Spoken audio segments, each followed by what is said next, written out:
सभी को मेरा प्रणाम।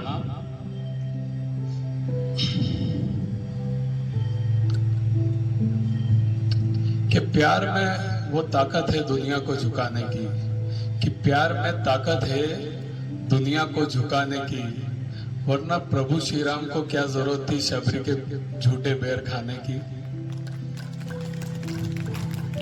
आज का प्रसंग रामायण से जो हमें हमारी जिंदगी में बहुत सीख देगा, हमारी जिंदगी में बहुत बड़ा बदलाव ला सकता है। आज उसी एक सुंदर प्रसंग की मैं बात करूंगा, जो प्रसंग मैंने रामायण से लिया है।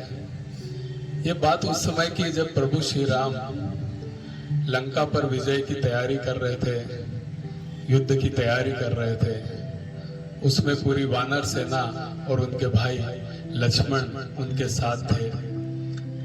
युद्ध में विजय भी उनको निश्चित लग रही थी, लेकिन एक सबसे बड़ी परेशानी जो आ रही थी वो समुद्र को पार करने की आ रही थी। समुद्र में बहुत ऊंची ऊंची लहरें उठ रही थी और संभव नहीं हो पा रहा था कि समुद्र में या तो तैर के जाया जा सके या उड़ के जाया जा सके, यह संभव नहीं हो पा रहा था। तो प्रभु श्री राम समुद्र के आगे प्रार्थना करते हैं कि आपकी लहरें शांत करें। उसके लिए काफी समय तक वो प्रभु श्री राम समुद्र देव से प्रार्थना करते हैं, लेकिन कोई परिवर्तन नहीं आता है। तो प्रभु श्री राम को क्रोध आ जाता है, वो अपना दिव्य बाण ब्रह्मास्त्र निकाल लेते हैं। इतने में समुद्र देवता प्रकट होते हैं और कहते हैं कि प्रलय आने के पहले प्रलय मत लाइए प्रभु, अगर आप मुझे सुखा देंगे तो सब कुछ नष्ट हो जाएगा, जब जल ही नहीं रहेगा तो कुछ भी नहीं रहेगा। तो प्रभु श्री राम कहते हैं तो फिर क्या उपाय है, कोई रास्ता बताइए आप कि हम इसको कैसे पार करें।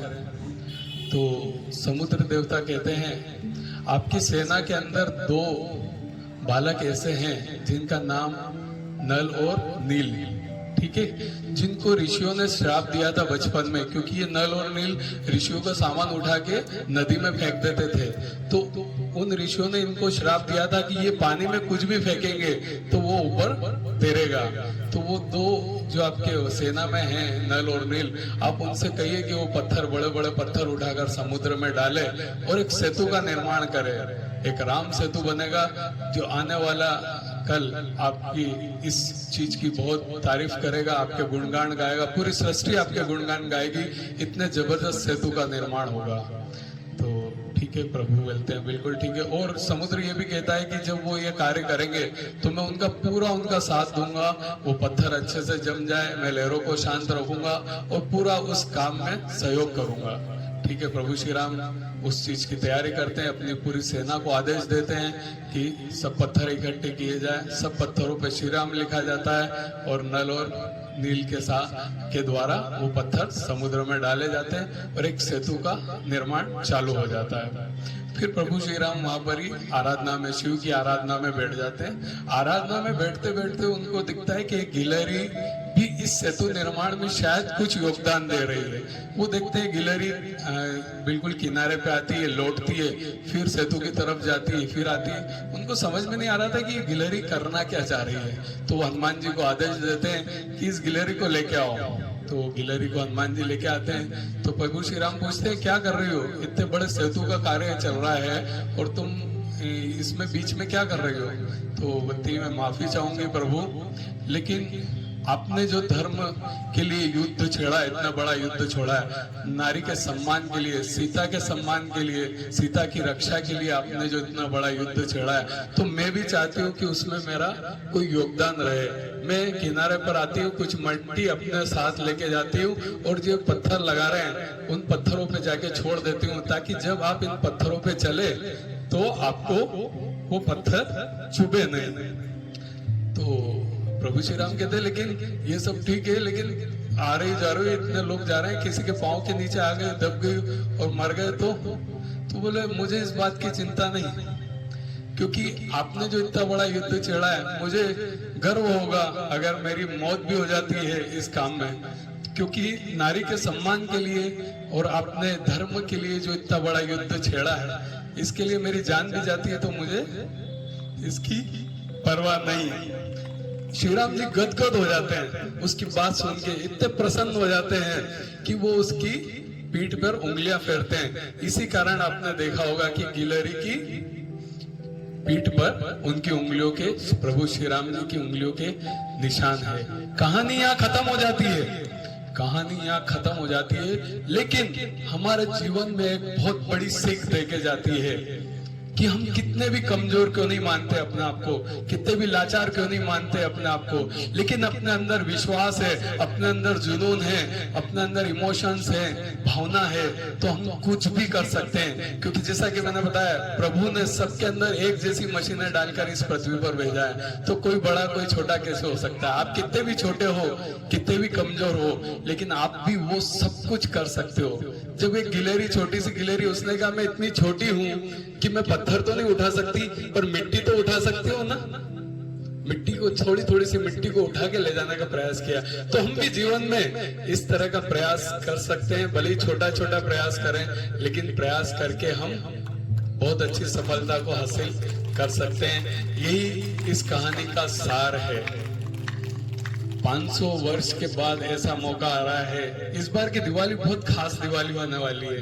500 साल के बाद अयोध्या में श्री राम, प्रभु श्री राम का मंदिर स्थापित हो रहा है। प्रभु श्री राम वहां विराजेंगे। इस बार की दिवाली बहुत धूमधाम से मनेगी। मालूम है आपको, हर व्यक्ति की परछाई काली होती है, हर व्यक्ति की परछाई काली होती है, पर श्री राम, प्रभु श्री राम की परछाई उजली है। और उस परछाई का नाम क्या है मालूम आपको? लक्ष्मण। ठीक है, प्रभु श्री राम ही ऐसे व्यक्ति है जिनकी परछाई उजली है, बाकी हम सब की काली है। तो इस साल हमें दिवाली बहुत धूमधाम से मनाएंगे। एक प्रभु श्री राम तो सबके घर नहीं जा सकते, लेकिन कौन कौन चाहता है कि प्रभु श्री राम आपके घर आए? कौन कौन चाहता है? सभी चाहते हैं। तो देखिए, श्री राम जी तो घर आ नहीं पाएंगे, लेकिन हाँ, वो किसी को आपके घर जरूर भेज सकते हैं। क्योंकि कहा है ना कि मुझ में राम, तुझ में राम, सब में राम समाया है, कर लो प्यार जगत में सबसे, कोई नहीं पराया।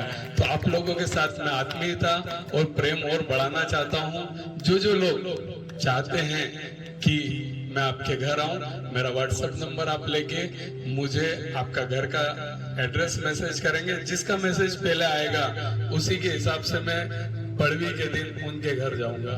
तो जो भी बुलाना चाहे, जिनकी इच्छा हो, मैं खाऊंगा किसी के यहाँ कुछ नहीं, मुंह झूठा नहीं करूंगा, लेकिन आऊंगा जरूर। आपके घर परिवार से मिलूंगा, आपके सभी व्यक्तियों से मिलूंगा, आपके घर में नृत्य करेंगे। बस हर घर में मैं 15 मिनट का समय दूंगा। ऐसी मेरी भावना है आप लोगों के साथ दिल से जुड़ने की, आत्मीयता से जुड़ने की। और एक सुंदर भजन, कुछ लाइन। सजा दो घर को गुलशन सा, अवध में राम आए हैं। सजा दो घर को गुलशन सा, अवध में राम आए हैं। मेरे सरकार आए हैं, मेरे सरकार आए हैं, सरकार आए हैं, मेरे सरकार आए हैं, मेरे सरकार आए हैं। लगे कुटिया दुल्हन सी, लगे कुटिया भी दुल्हन सी, अवध में राम आए हैं। गुलशन सा, मेरे सरकार आए हैं।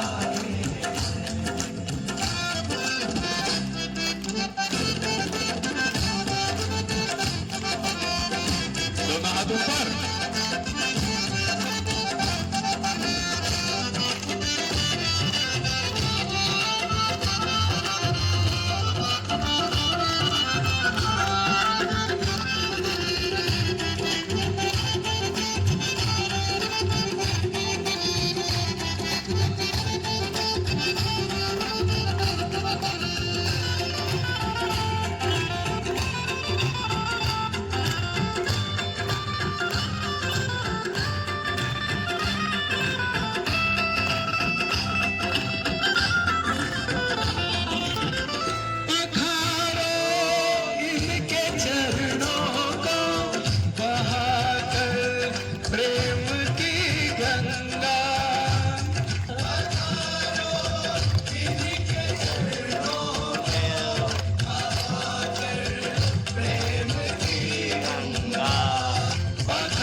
गंगा बिछा दो अपनी पलकों को, बिछा दो अपनी पलकों को, अवध में राम आए हैं। सजा दो घर को गुलशन सा, अवध में